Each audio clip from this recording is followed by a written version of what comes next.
والشوق يبقى যারা যারা আমার প্রিয় নবীজির আদর্শ উম্মত, আমার প্রিয় নবীজিকে ভালোবাসেন, আমার প্রিয় নবীজির হাদিসকে ভালোবাসেন, তারা এই সুন্দরতম হাদিসটি শুনে যান।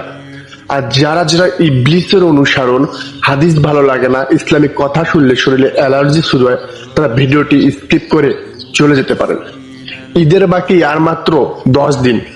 ঈদকে সামনে রেখে আমরা কতই না কেনাকাটা করতেছি, কতই না নিজেকে ব্যস্ত রাখেছি। ঈদকে সামনে রেখে আমরা প্রস্তুতি নিতেছি ওই দিন আমাদেরকে কিভাবে সুদর্শন ভাবে সাজানো যায়। অথচ আল্লাহ সুবহানাহু ওয়া তাআলা সূরা আনকাবুতে আমাদেরকে মনে করে দিতেছেন ওই আয়াতে, ইয়া ইবাদিয়াল্লাযীনা আমানু ইন্না আরদি ওয়াসিয়াতুন ফাইয়া ফাবুদুন কুল্লু নাফসিন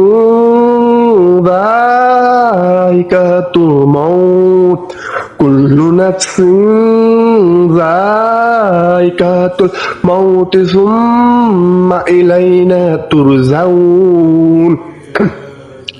হে আমার বান্দারা, যারা যারা ঈমান এনেছো, আমারই ইবাদত করো, নিশ্চয়ই আমার জমিন প্রশস্ত।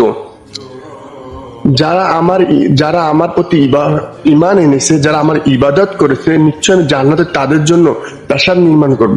ও তোমরা আমার কাছ থেকে এসেছো, একদিন আমার কাছেই ফিরে আসতে হবে।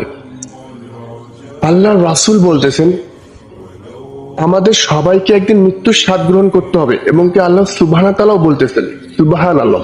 আল্লাহ রাসূল বলেন একজন মুমিন বান্দার জান কবজ করা হয় যেমনি ভাবে একজন বাচ্চা তার মায়ের কোলে দুধ পান করলে আলতো হবে বিছানায় শুয়ে রাখা হয়।